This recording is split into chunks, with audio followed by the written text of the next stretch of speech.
The Midwife Crisis podcast will touch on sensitive topics regarding the human body, sexuality, pregnancy, and all aspects of women's health care, and it may not be suitable for all listeners. I'm PR. And I'm Kate, and this is season 2 of The Midwife Crisis, because it's not just you. Today, we're talking about hair, whether it's on your head, your back, or anywhere, as it's a topic that affects everyone. And we're not talking about merkins. I'm getting that out of the way right now. I don't know why she's trying to ruin this for me. She knows it's my thing. Yeah, it is. But, this is serious because since we're talking about hair and we're talking about it from our perspectives, wigs are important in my culture. And so that's why I had to take that merkin and throw it out on the sidewalk, because we're talking about real wigs. Do you feel like it's something that more like white folks are taking from Black people? Like Black people wore a lot of wigs? I mean, I guess like not Abraham Lincoln. Who's the president who wore a wig? Washington. George Washington.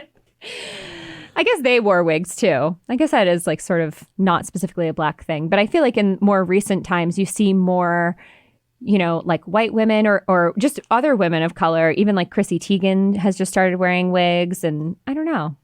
I think that we've been wearing wigs from forever because we couldn't always get our hair in the kind of shape we wanted to have it in for whatever occasion or reason. Yeah. But the other thing is that so have white women, and they've been wearing extensions and weaves and glue-ins and comb-ins and all that stuff. And it's very interesting how we're going to get into that, but it's interesting how when women of color started doing it, it became sort of an issue and a question. And white women have been doing it for a long time. All these actresses who are in movies, and their hair grew so fast. And Nicole Kidman, she's always wearing a wig. Is she really? Yeah, because she has that really tight, coily, curly hair. Right. So, yeah. I noticed in the last series that I saw her in that she had a wig on, and I just thought she was getting old and she was going bald. I didn't know why she had a wig on. I didn't know it was by choice. But, our hair, I think this is true. This is something that we can start out that's common for everyone. It's our crown. It's a source of pride for everyone. Mm-hmm. And it's very disheartening and disappointing and depressing if you lose your hair as a woman, as a female, as a person, as a trans woman, if you're losing your hair and you want hair on your head. Mm-hmm. And so, when I say crown, I'm going to get into that more detail. But as a fixture on the top of your physiologic head that we feel enhances who we are, how we are, and everything about us. Yeah. Early in history, I feel like, so I'm going to talk about, folks of color because I'm one of them. And this is a topic that's near and dear. And we could talk about this for hours. We're only going to be able to scratch the surface here too. But early in U.S. history, we as people of color were influenced by Eurocentric standards of beauty,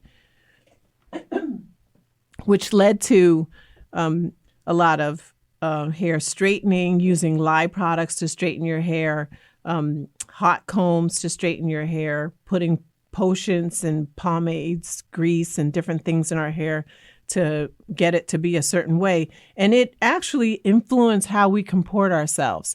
So we're not going to be running out in the rain, like, let's take a walk in the rain. No, that's not happening after you work so hard to get your coif the way you wanted it, to get your hair the way you wanted it.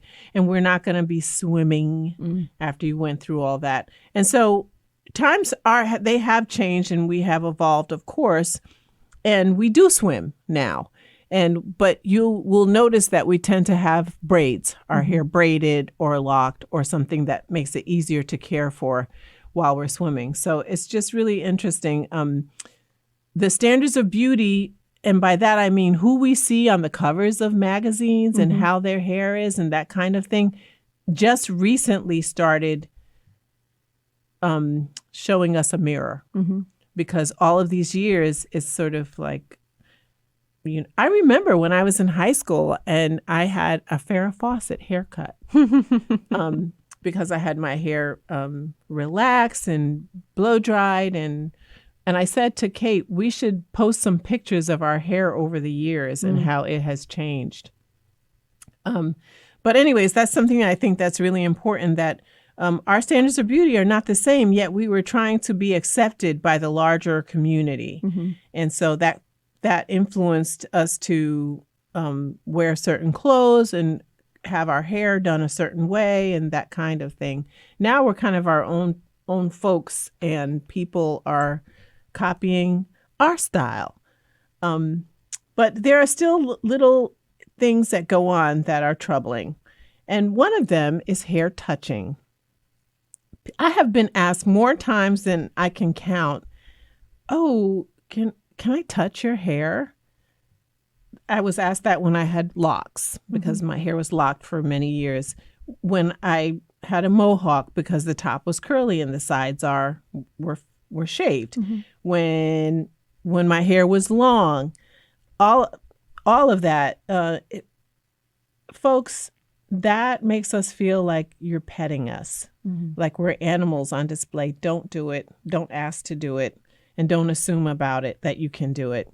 Yep. It's offensive. Piyar and I were talking about this last night. And from a healthcare provider perspective, anytime I have anyone, but especially a Black person or a person of color now, that I'm like, just say, listening to their lungs, if I need to move their hair, I ask first. I always ask, because a lot of times they'll say, oh, yeah, it's fine. Or sometimes they prefer to move it themselves. Exactly. Yeah. And so it's a huge thing that that has changed for me, because I've learned that from Piyar. Well, that brings us to another thing, is that your real hair. And honestly, the first answer is it's none of your business. But the deeper response is sort of, do you ask that of Nicole Kidman? Do you ask that of other women who yesterday had shoulder length hair and now their hair is down their back and it's blonde? We were talking yesterday about the Ariana Grande song where she goes, like my hair, gee, thanks, just bought it. Yes, I love that song. And once again, now it just went out of my head what that song is called. I wanted to give her props for it. I can hear the tune, but I can't call the song. I'll get it eventually. So there are stereotypes that have to do with natural hair. But before I think about that, when I was a kid, I used to have long hair. And to get it washed, it would be like a 2-day process. So my mom would wash it, then she would divide it all up and braid it. And, I would go outside and play. And she would say something like, stay in the backyard because your hair is a mess. And and then when it dried, then she would, straighten it with a straightening comb or blow dry it with a blow dryer and put like grease on it. Y'all may know it as pomade. We call it hair grease.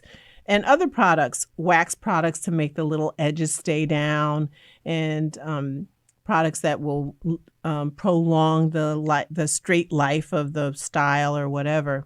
Yeah, it was a process. It was like, oh no, not time for that. And we don't wash our hair like every couple of days because we don't have the same kind of hair. So it's nothing for those of us who have weaves or extensions, or to have that hairstyle in for a couple of months. And someone like me, I don't really wash my hair per se, but my head is shaved. And so I just kind of wash it like I wash my face, but not with shampoo and doing conditioner and going through all those changes. So it just kind of depends on what's going on. But that brings me also to the whole question of good hair versus bad hair.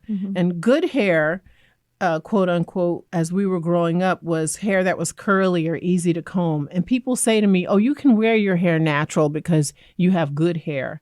Good hair? All hair is good. It's just the hair you have. Yeah. And the bad hair, with that comes a racial stigma of just hair that's hard to comb through, tightly coiled or kinky. And some of that stigma has been changing. A lot of it's been changing, actually, because we have a lot of pride about our hair these days. But I've watched the evolution of that.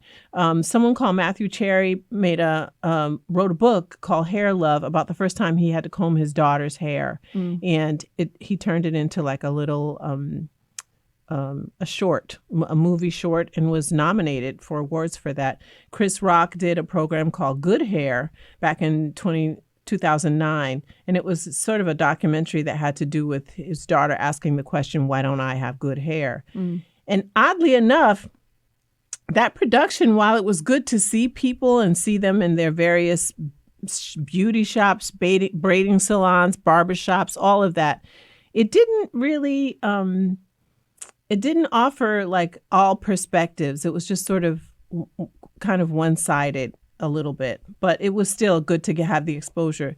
There's a book I had for my daughter called Happy to Be Nappy by Bell Hooks and Chris Roshka. And it was important to me that she feel, even though she has curly hair, that she feel like whatever hair she had, that it was fine. And she has curly hair, which, Black people thought was like, oh, that's so beautiful. She has curly hair. But then Puerto Rican people were like, why don't you do something with her hair? Why don't you blow it out and put some gel in it or something so it can look better? And she is who she is. And she's worn her hair natural like just about all of her life. And it's very beautiful. And I think that's what's important, to see the beauty in who we are. There's something about textured hair, right? I mean, I feel like even in white people, there's a new sort of movement to like embrace the texture of your hair instead of, forcefully blow drying it all the time. If you have curly hair, leave it curly. Right. I have like this wavy hair where just recently I just stopped doing stuff to it. And sometimes I look like Professor Trelawney, the like crazy lady from from Harry Potter, and it's not a good look. And sometimes it looks great, but it's my hair, So I think it's a evolution for everyone at this moment in time. And maybe that's been brought on by the Black community embracing their hair. Maybe that's that. And I would like for us to have credit for that. But yeah, that's great that people are starting to embrace their hair. And if it's curly, leave it curly. If it's straight, it's just straight, and not perm it. That was really bad look when people used to perm their hair curly. I had a perm once. Woo! I don't even know if I want to see that picture. Someone at work once asked me if she could touch my hair, and before I could even answer the question, she touched it. She just put her hands in my head. Something about that was so revolting to me that I went to the barbershop and had my head shaved. Now, I've had my head shaved at different points in my life, but that day I just wanted all of what she represented out of my head and out of my hair. When I saw her another time at a social event, I went to hug her and I thought, this is my chance to get you back. And I'm going to touch your hair without permission. And I gave her hair a little tug when I hugged her, and it wasn't her hair. Well, it was her hair. She owned it for sure. Right. But it wasn't hair that she grew out of her scalp because it started to come off. And I thought, oh, snap, don't pull her hair out. And it just made me feel a little bit more compassionate towards her, that her obsession with my hair, maybe it wasn't all racial. Maybe it also was just her obsession with hair, because she was clearly losing hers or had lost it. Yeah. So it's just sort of interesting. So side note, if you folks have not heard or watched yet, there's a documentary by the New York Times about Britney Spears called Framing Britney Spears. And I'm an enormous Britney Spears fan. Love her. Hashtag free Britney. And in the documentary, they talk about when she, sort of famously shaved her head. And she talked about how she was so overstimulated and so like touched out. Like she did it because she didn't want anyone touching it. She didn't want anyone touching her. Like she wanted people to just leave her alone. And that resonates so deeply with me as you tell your story, because it's kind of the same thing. Yeah, she's like, stop freaking touching me. It is kind of the same thing. Get off of me. In our community, we said she shaved her head so she can get rid of all the evidence of, because they can test your hair. And we were like, yeah, that's what we do too. But no, that's, I appreciate that story and that sort of that connection. Someone said in a recent conversation that they feel like our biases in our own community with our hair, with regard to our hair, is worse than colorism in our community. Colorism, like if you're black, stay back, and if you're light, you're all right kind of thing, and everything yellow, you're mellow, brown, sit down, or I don't remember exactly how the little saying goes, but that they felt that our hair biases and prejudices were worse than how we are towards one another with regard to color. And neither are to be practiced, but it happens. I think it's interesting also to note that if you have people who are of darker skin from other countries, their tendency is to want their hair straightened and to want family from Puerto Rico, from Dominican Republic, want their hair like ironed out, flat, straight, and are now there's a movement, and in Cuba, to try to get women to, be proud of their hair and the way it is, and they're so beautiful. But it's just amazing how big this has gotten. And it's actually a political issue. I mean, think about Michelle Obama and every time she did something different with her hair and the comments that she got. And don't let her wear it natural, like when she would go on vacation in Hawaii. And they were like, that's a first lady? She looks a mess. And she was just being judged at every turn. But that back then, and now bring us to the most recent, the newest Congress members who are women who are of color, have all kinds of hairstyles and hair types. And the Crown Act, which stands for Creating a Respectful and Open World for Natural Hair, was passed first in California, but later by the whole House of Representatives in the 116th Congress. That Congress ended with Trump's presidency. And the Senate did not take action on it, so it is not a law. It was a bill, but now it has to be started all over.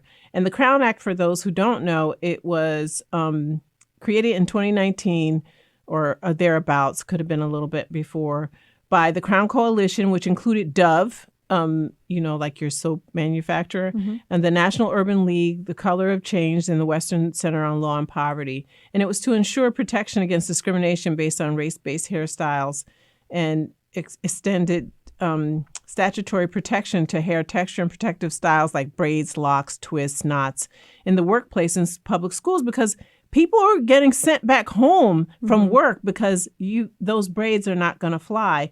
And from school, you can't wrestle like that kid in New Jersey unless we cut your dreadlocks off. And so it was testified here in Connecticut about this month, February. There was testimony on it because now at this point it's being passed state by state, the Crown Act. And I've had my hair, and I've had it all kinds of ways, permed, relaxed, blow dried, straightened, natural, shaved, mohawked, shaved again, locks, braids, everything. And being told by a white person in college when I had my hair braided, oh, you have your hair braided? You want to be like Bo Derek? What? Say what now? That's the dumbest thing I've ever heard. And I said, okay. That's amazing. That's amazing. In case anyone doesn't know, Bo Derek is a white person who appropriated wearing braids from black people. Like people do when they go to the Caribbean and they get their hair braided on vacation. Yeah, she did that. And bananas. Yeah, that was bananas. Have you ever gotten into wigs, though? I have not worn wigs. I've never had wigs, extensions, or weaves because I have always had an abundance of hair and didn't really have to. And for a long time, didn't understand it really. And also, I feel like I grew up trying to be proud of the hair we had. And so it wasn't really popular in my family, but I did have family members who did put wigs on because they say, no, my hair is not straight and I have to go to church. And then would put a wig on and put a hat on top of the wig. Because that was really getting dressed up. Oh, man. So no, I haven't done a lot with wigs. And I feel like at this point in my life, it would make me look really like a real old lady. You know what? I feel like it would sort of age you a bit too. I think there's something youthful about you having your like shaved head. In its natural color state also, because Yeah. I've also had my hair blonde and red and purple. And, I mean, but you're like Benjamin Button aging anyway, so get out of here with that. My like forehead wrinkles, I'm looking at yours and it's like smooth. It's like a freaking skating rink, and mine are like, I look like a Sharpay. Surely you jest. That's crazy. I'm always going like this in the mirror to my face, pulling it up. Thinking if you had hair, you could actually pull it up tight and that would be like a little facelift. Well, I'm very interested in wigs. So if there is anyone in the lace front community who wants to teach me about wigs, I am very intrigued. It started with her love of merkins, but It's so true. Tell me about your hair experience. I mean, similarly to you, I have done literally it all. So I've had like every color, every style, every length. I've had a perm. I've had it straight. My natural hair is sort of like a wavy texture, like I was saying. But, you know, I have sort of thin hair. And so as a person who's on the blonder side of the spectrum with thin hair, I've always just wanted to do something to it. And I always do. So sort of one of the jokes like that I used to have at my old job was people used to say, oh, it's the midwife with the purple hair. And they'd be like, well, now it's the midwife with the pink hair, because I just was always changing my hair color. You know, for me, and I think for a lot of people that like are white or again are more femme or identifying more as the female sort of perspective, if you're losing your hair, it's really stressful.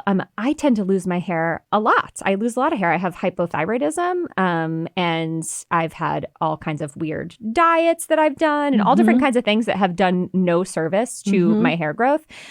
So I'm always losing my hair. It's if you're a Dashboard Confessional song, you'll know. If you're a Dashboard Confessional fan, you'll know the song "Screaming Infidelities." Your hair is everywhere. Screaming Infidelities. That's me. My hair is literally everywhere. Like sometimes I'll look at my husband and he'll just have like a trailing one of my hairs attached to his beard. It's crazy. So Not that's something. you personally, but y'all, your hair is everywhere, y'all. you Yeah. folks. At work, it'll be like on the desktop that Right. that we share, and I'm like, whose hair is this? Get this out of here. Yeah. And yeah, we have a thing about hair, and we don't want hair around our food, and we don't. Yeah. Right. And whereas I think in like with people that are Black or in, you know, the person of color community, moisture seems to be really important because you have a lot of times curlier hair or coarser hair. And so for me, and we've joked about this again, how PR thought my hair was wet and it was just greasy. Oh my goodness. I funny. get greasy hair. And so for me, a lot of my hair care is about minimizing what I put in it and then also trying not to wash it a lot because I don't want it to fall out. And then living on dry shampoo, which I don't even know, like, have you ever in your life needed dry shampoo? No. Like I've never even like squeezed a blob in my hand. I could probably give a full tutorial on dry shampoo. I've tried every one on the planet. It's my best friend. On any given day, my hair, I always say, is kept together 90% with dry shampoo and 10% prayers. Like, just like, hopefully it stays on my head today.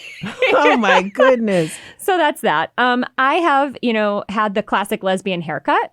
Unfortunately, I chose to delve into that in high school, that very short sort of masculine butch haircut. Why was it unfortunate? It was unfortunate for me because as someone who was discovering their sexuality at that time and sort of like knowing internally that I wasn't totally straight, but not really knowing what that meant for me. And then being constantly having people tell me that I was a lesbian because of my hair. Or honestly, even like some of the lesbians in my school would be like, oh, well, obviously you're a lesbian. But I wasn't. But first of all, I'm not. I'm queer.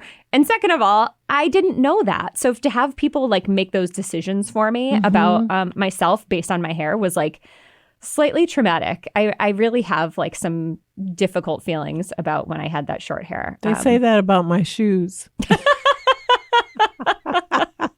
Oh my God. But like I sort of touched upon, I've always dyed my hair crazy colors. And for me, it's part of my sort of like cultural identity. And then I was like a pop punk kid. I was like a little skater girl. Like I wanted people to be able to see from a mile away that I wasn't like some uptight hoity-toity. I was funky and punky. And until recently, I didn't realize that it's my whiteness that's allowed me to do that for my whole life. You know, that I can go to work and be a healthcare provider and take care of a 90-year-old woman with purple hair, which is what I currently have. Whereas my medical assistant, who's, you know, Latinx, maybe is pulled into the office and being told like, hey, you can't have that, you know, whatever color in your hair, or you can't have that facial piercing. Whereas here I am rocking my facial piercings and tattoos and things like that. And I think some part of me knew that sort of subconsciously, but I didn't have to really like face it. Right. Until recently. And I acknowledge that privilege. I mean, every day that I wear my hair, and similarly to how I feel about being open with my queerness, I'm very open in the fact that I want people to be comfortable with it. I feel like it's my job as a white person to make you comfortable with it and to show you that I can still be a professional with all these things, to try to sort of like pave the way for other people. It's like that's the role that I must take.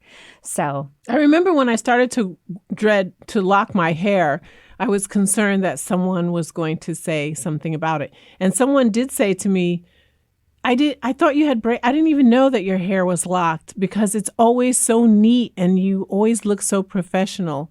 And really? Well, what does that? It's clean and styled and whatever. And I felt like I had to go that extra step. I couldn't just let it go Bob Marley dreadlock, because people were not already. I have the skin. People biased against me because of my skin color. And then I don't want them looking at my head, and just the total distraction instead of paying attention to the fact that I'm here to care for you. Yeah. Where I work now, there is a rule about hair color in our particular area that we're not supposed to color our hair.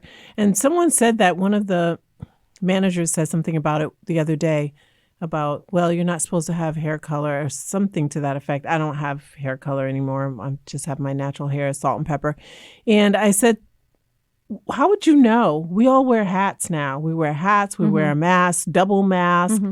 Everything's covered up. So why would you know, and why would anybody care? Yeah. Why would anybody care? And I feel like if the Crown Act passes, then they can't. And that goes for everybody. It wouldn't just be for Black women. It would be for all women, that you can't tell us what to do with our hair. Yeah. And, you know, when you were saying that and you were talking about our hair being our crown, I think that also, you know, I can't really speak to this. I'm not a member of this community. But when you look at women of like in the Muslim community, or women who are like Hasidic Jewish women who have their hair covered all the time, it's sort of like equally important, right? So to be able to, without fear of persecution, do what you need to do with your hair, it's yours, you know? All right, maybe we should take a quick break. I think we should. I think that's a lot of food for thought. And we'll come back and talk about hair in other places. Greetings, and this is Wine Time with Grown Ass Woman, an intergenerational conversation with Ife Michelle. I'm Sexy. And Sharon Leanne. You make me want to add a name. Make sure you hit us up. We want to hear from you.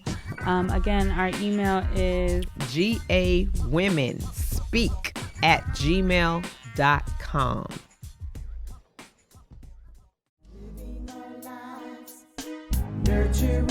And we're back with the Midwife Crisis podcast, and we're talking today about hair. And so in the first half, we were talking a lot about hair on our heads and how that impacts people culturally. And now we're going to talk a little bit about body hair, okay? And so we're going to talk about the purpose of our body hair and why we have it. Yeah.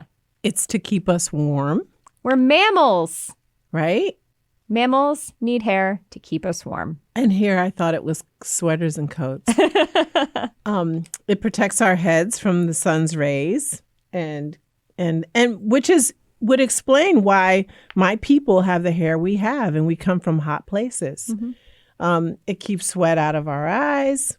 Eyebrows and, you know, eyelashes, things like that. And those are important. And when people don't have them, it's an issue. It keeps moisture on our skin. and protects our precious, precious genitalia, otherwise known as hinterlands, from abrasion and chafing. Hair on our underarms and genitals are thought to be related to sexual selection. Apocrine glands in the armpits and genitals emit odors unique to every person. And the hair in the area traps and amplifies the odor and may help attract members of the opposite sex, like pheromones do in animals. It may help attract members of the opposite sex, said no one. Said no queer person. Said no one who grew up in the U.S. of Black A.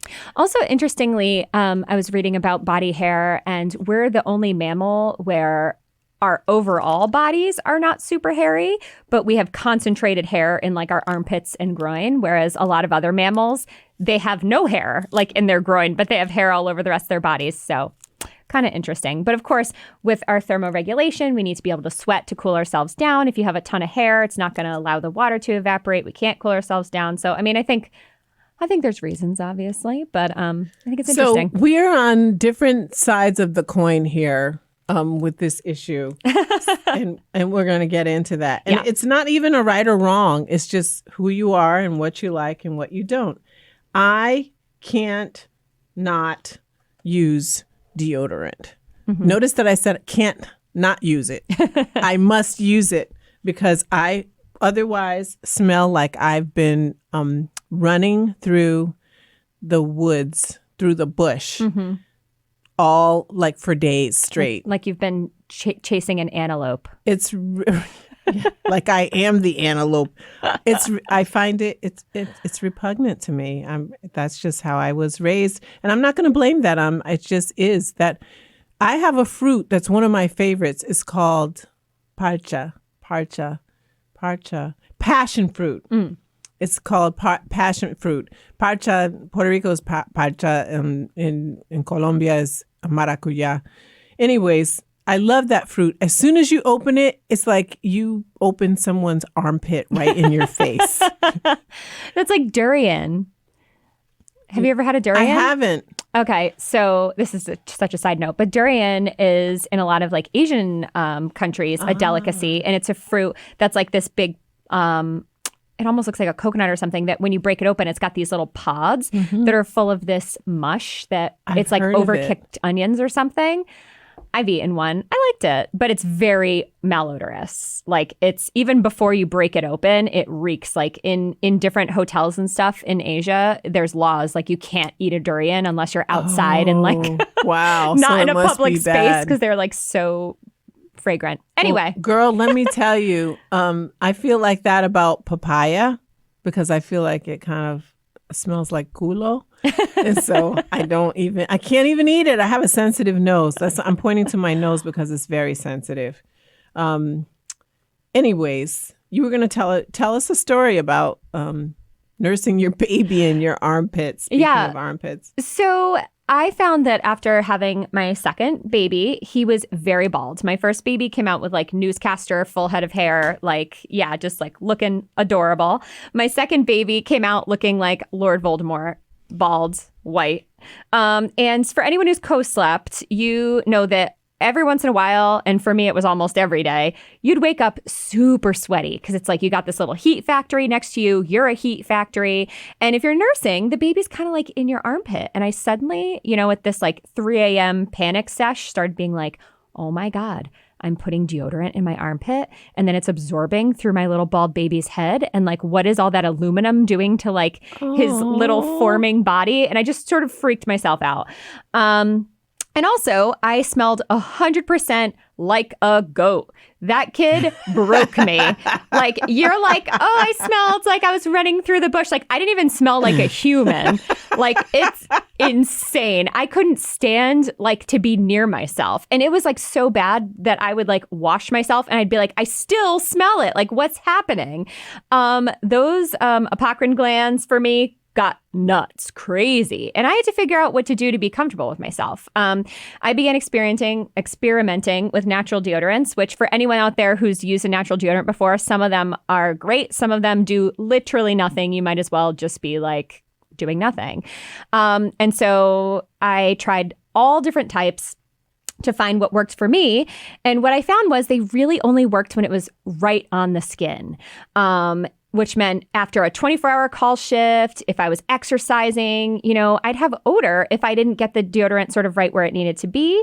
And with really sensitive skin, I have really sensitive skin. I couldn't shave, I couldn't wax. And so for me, I made the sort of like tough decision to get laser underarm hair removal. And I hemmed and hawed about it forever because I was like, what if I want my armpit hair? Like my armpit hair is part of me and I'm a woman and I'm a feminist and I deserve it. Ugh. Right. But I also knew how I was comfortable, and I was comfortable smelling like me, not smelling like a deodorant, not having aluminum in my armpits, not smelling like a goat, just smelling like the person I am. And so it's actually been a gift. I absolutely love it. And it's wonderful. So you have no hair under your arms? So I have no hair under my arms. And I also chose to do just my bikini line because, again, for people who haven't heard on this podcast, I have PCO, which comes along with a little bit of insulin resistance, and you can get little ingrown hairs. You're more susceptible to getting cysts and things like that. And it was just uncomfortable for me. And so I chose to do a little bikini, but I didn't take it all off because I was like, someday I might want those pubes. Someday I might want full bush, And I just wanted to be able to have the options. I can't with you. I know. They actually thought I was nuts, but here's all I'm going to say. At the end of the day, I can always wear a merkin. Oh, she had to bring that thing back I'll put sideburns on my groin just to have a little something there. But, oh my goodness. But it just, I do have to say I have had a lot of, it was conflicting feelings for me because if you're part of the feminist community, if you're part of the queer community, all these groups where sort of worshiping your body hair and worshiping your body the way it is so encouraged that I felt like, oh, am I doing a disservice to myself or to other people, in my community by getting rid of the hair? And so it was really a really hard decision for me. But I can say with assuredness, I'm thrilled about my armpits. Well, that's good. I've never had any of that. My sister had laser, and she had the effect that happens to Black people sometimes, and that the skin is dark. Oh. So the hair is gone, but the skin is dark. So she's got permanent 5 o'clock shadow. So she looks like she has hairy armpits all the time. And she was like, don't do it. And I was like, I don't have that much. I'll just shave it off. It's not that big of a deal. And I did that the other night, actually. I was grooming myself in anticipation of an upcoming trip. Not with about anything special. I just always do that when I go on trips. And so I shaved my pits and I shaved my legs, and I was, oh, you know what? Just trim this little hairline here. But it was underwater because I was in a bath. And so when I stood up out of the tub, I looked down and it looked like a 3-year-old had taken a razor to my crotch and tried to do scribble scrabble all over it. And I said, what did you do? And so I had to tidy it up and take off a lot more than I was interested in taking off. But anyways, that's my little funny story. Let's talk about history. In Egypt, people would remove all of their hair. I'm sure you've seen these pictures, these Egyptian pictures, all of their hair except their eyebrows. Mm. And in ancient Rome, women would remove all of their body hair in order to look clean. Because, there's some thought that certain certain ethnic groups do have more hair on their bodies. They have hairier arms as women and hair on their legs and that kind of thing. And somehow that's associated with hygiene. And in my case it is, but not for everyone. And so that's a serious stereotype. Yeah, it is. It is. One that persists, actually. Yeah. In 1915, Gillette led a movement called the First Great Anti-Underarm Hair Campaign, encouraging women to shave their pits. And so you know what that does? That increases sales of razors and all of that. During the 40s and 50s, World War II made stockings what we were going through economically made stockings difficult to obtain. So women began shaving their legs as well. And so that's kind of a recent phenomena. In February 2017, in the Atlantic published an article titled "The Casualties of Women's War on Body Hair," and the author Nadine Ajaka wrote that more than 99% of American women voluntarily get rid of their hair. And I said to Kate, that seems high to me. That percentage seems high. But maybe not when I think about all the people who are always apologizing. Either the hair is gone or the genital hair, pubic hair is gone, or they're apologizing for it not being gone. And also that could be anything. Like they could still have hairy everything, but maybe they wax their eyebrows, or maybe they shave their beard or mustache, which like peeps out there. If you haven't grown over 30 yet, you wait. Yeah. Your facial hair is coming still. Oh no. I look like a new person every time I handle that. And even though I'm dark, I probably get away with it a little longer than some folks. But some days I take a look and I say, oh no, this has got to go. And I have some aunts who I love so dearly, and they have some good, robust mustaches. And one of them, she said, I'm not going to cut it. I look like my mother, and I like that. And I thought, no, my grandmother should have cut hers, and you need to cut yours. I think that's cute. There was a Belgian study in 2019 of over 4,000 women and men over 15. 75% of the women reported removing pubic hair for comfort during oral sex. And I don't know, they should have said, what did the men say? It was probably 100% of the men for, performing sex on the woman. 67% said it made them feel more feminine. 63% said they like to feel soft. And 62% said their partner liked it. But I bet if you surveyed the partner, it would be more like 89% say that claimed to like it. Yeah. I mean, I get it. Like, no one wants to be like choking on a pubic hair. But at the same time, I feel like you can. I hate hair in my mouth. I mean, my feeling is you can like trim it up if you need to, whatever. But again, everyone is different, because maybe there's also someone out there who like loves your super long pubic hair and wants them like rubbing on their cheeks as they go down on you. And like, that's beautiful. And I think that's amazing. Listen, I hope I don't get in trouble for this. Every time I watch basketball with my family, and every time I see James Harden, who has a beard down to here, and I say to my sister and my mother, imagine that between your legs. It's like having a little furry animal down there with him. And they say, why do you just say anything? You're always saying anything. And I was like, that's what I think every time I see him. Like in WAP, Cardi B, you got a beard, I'm trying to wet it. Yeah. Oh, no. I like beards, but not like down your chest or whatever. Anyways, one time I was in a conversation with someone who purports to be she's a nurse, and she purported to be a feminist. And she said, men just want you to shave down there so that you can look like a little girl, and it's disgusting. And so I had a conversation with my oldest son, because we talk about just about anything. And I said, tell me about that. Like, do you prefer hair or no hair? He said, I prefer no hair. And I said, well, and I told him what the woman said. And he said, that is ridiculous. That's the most. He said, when I'm not even around little girls. I've never seen a little girl baby naked, except for his sister and he was a kid then too. He said, when would I see that to say that's desirable? I connect that with my sexual pleasure, that vision. He said, she should be ashamed of herself for saying that. Yeah. And so I thought that was a really interesting perspective. And I appreciated him telling me that.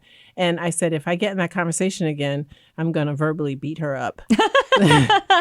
I mean, unfortunately, there probably is someone who that applies to, but I think that's very not the majority and also gross.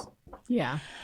Yeah, I mean, as healthcare providers, I think we need to sort of be of the notion that whatever makes the person comfortable, right? So we need to let people do what works for them, what's culturally working for them, what's sexually working for them, what makes them feel good.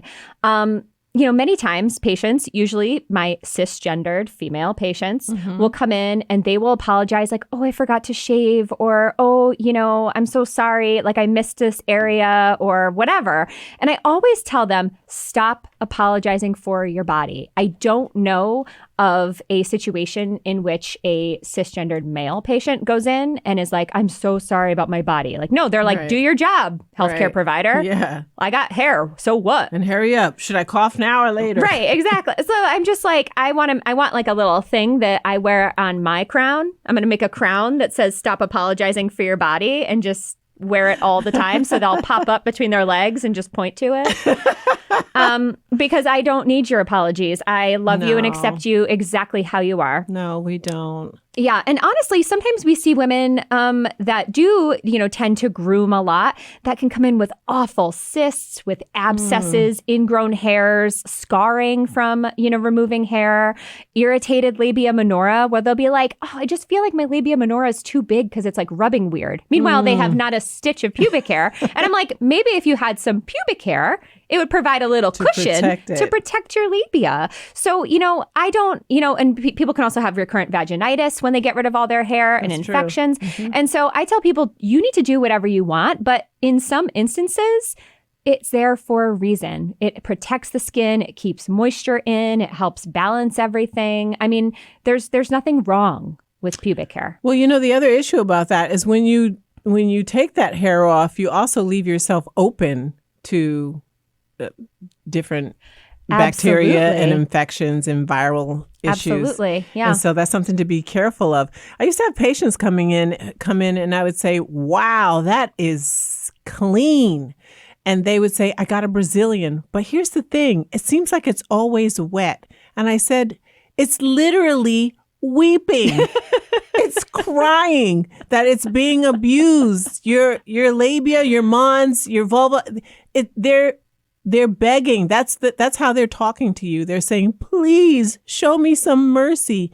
I said, it's weeping. Yeah. Really, it's literally weeping. And they said, really? I said, try stop for a while and see what happens. It's true. Your body feels like, oh my God, I need to make so much more moisture. And so now you're just snail trailing. The other thing I did want to just mention too is I see all the time these poor, sweet pregnant women come in. You're talking about your like hack job on your pubic hair. I mean, talk about a hack job. They can't see anything. They're going by feel. They come in and you're like, whoa, there's like a couple long ones. There's a bald patch. I mean, like, listen, just leave it. Like a lot of people will be like, I didn't want to deal with it postpartum because there's a lot of bleeding and I don't want like blood to be stuck in the hair, which I get. But let me tell you something. I'm not shy. If I'm down there and I'm trying to do sutures and there's too much hair or something, I will take a pair of scissors and Snip say, it. you know what? I'm just going to trim this a little bit so that I can, get your sutures in here really good, or, because there's a lot of blood here, and I'll just do a little trim for you. And I can see it, and I'm happy to do it for you, but you do not have to prepare. We have come a long way from the days where you go into the hospital and they forcibly shave off you. all of your pubic hair. And then stick some water up your butt and give you an enema. Oh, God. All of that's gone. Oh, God. Yep. Yeah. I was going to say something about that. Well, you've covered it. You've covered I've covered it like a merkin. Yeah. Oh my goodness, she's obsessed. I'm just trying to like get a little rise out of her. Yeah, and she is getting a rise. She's getting a rise out of me for sure. I also say to them, can't your partner do it for you? Mm-hmm. Oh no, I wouldn't trust them. You know who Him did? or You know her, who did whatever. mine the day that I went into labor? My sister. Oh, My poor sweet that's so sister. I rolled up to her sweet. house and I was like, I'm having a baby today. And earlier that day, if for anyone who's been, term or post-term trying to get a baby out, one of the things you do sometimes is to have sex. Mm-hmm. And I had sex earlier that day. And she said, I swear to God, if anything leaks out of you onto my arm, I will never talk to you again. And I was like, okay. And she's just down there trimming my pubes off. Because what goes in has to come out, as we tell patients all the time. True love. I have to say, my sister, she's a nurse and she is cool as hell, but she's not into vaginas. And so Aw. that's true love for her Yeah. to go in and shave my hair She off said, for me. I'll do it, but I don't want to see one little flagellate. If something swims out of you, One little you're dead swimmer. to me. That's it. We're done. So in the LGBTQIA plus community, again, hair is such a huge part of the culture. So there's, of course, this myth, which I had sort of touched on, of the short-haired lesbian. You know, people will be like, why do all lesbians have short hair? Do all lesbians have short hair? Hell no. No. You know, like, no. But hair can be a form of gender expression. So it can signify being more femme or more butch or, you know, however you're feeling, whether you're non-binary, whether you're cis, whether you're trans. You know, many trans males and non-binary people who tend towards the more masculine revel in hair growth once they get on testosterone. You know, how exciting it must feel to finally have those sideburns you want, that beard you want, that chest hair, that belly hair, you know, all these signs that sort of show the sexual changes in a male. Manifestation of you, of who you feel you are, who you are. Yeah, which is when just talking about it makes me so happy, and I'm so glad that we can help patients have that. Yeah. For some non-binary people, hair can be a frustrating way in which people gender you, right? So they might be like, "Sir," and you're like, "Cool, I'm a lady." You know, and that happens all the time. And we've touched upon this. This is why you never assume someone's pronouns. This is why you ask the person their name or you ask the person their pronouns. You don't just go ahead and gender them. And I think it's important just to point out real quick this slip of preferred pronouns, because preferred implies that you're just wanting to say that about yourself, not that's who you are. You wouldn't say that to a cisgendered female, a straight woman. What's your preferred? So true. So true. Right. I do make an effort, just like you just did now, to say your pronouns. Yeah. What pronouns do you use or call yourself? Yep. And again, we've talked about this, but for healthcare providers, sharing your own pronouns allows people a safe space to share theirs. And if this is new to you, and if this is a new part of your care, it's going to be a learning curve. Because I will tell you, you will have weird looks. Similar to when I ask patients if they have male, female, both or other, with their partners. A lot of times people will be like female, and they'll be like, no, wait, I'm a female, I mean male. And they get like all like flabbergasted because they're not used to being asked that. And yes, that can be uncomfortable, but for a few people to get uncomfortable so that everyone is included in that is worth it. So you just have to get used to having that discussion. And you know what? If you fumble the words, or if you get confused or whatever, we've talked about it. You acknowledge it, you move on, you do your best. Yeah, you ask forgiveness and you try to do better the next time. When you know better, you do better. That's right. Because it will happen that sometimes you get twisted. I mean, we get twisted just speaking English or Spanish. Well, you don't speak Spanish, but yeah. Un poquito. Please don't do that again. Don't do that again. Okay, so what's our takeaway? Hair. Hair. Well, you cannot touch it, but you may admire my hair. I love that. And, no matter what your hair preferences are, I think we need to respect them. I think we need to understand that there may be culture, there may be religion, there may be, importance to it for each and every person. And we need to, again, meet them where they are, right? And accept that and work with them. Because patients and people are going to ask us what we think about hair. And it's important that we have a really open-minded view on it. My other takeaway is try to say something kind about someone when you encounter them. Just one little kind thing. It could be from I like your socks all the way to I like your hair. Mm-hmm. Yes. It means a lot. Yeah, absolutely. I agree. Awesome. Well, thank you guys so much. We like to thank the Baobab Tree Studios, our friends, our family, and all of you who make this podcast possible. Thank you, Kenny Blackwell, for our theme song. And we'd like you to please be sure to subscribe on Spotify, iTunes, or wherever you listen, like, and follow us on Facebook and Instagram at the Midwife Crisis Podcast, or email us. Please email us at midwifecrisispodcast@gmail.com. And we love comments. We love input because it influences the topics that we talk about. And we want to give you what you're looking for. So until the next time, stop apologizing for your body. And wash your damn hands. Bye. Adios.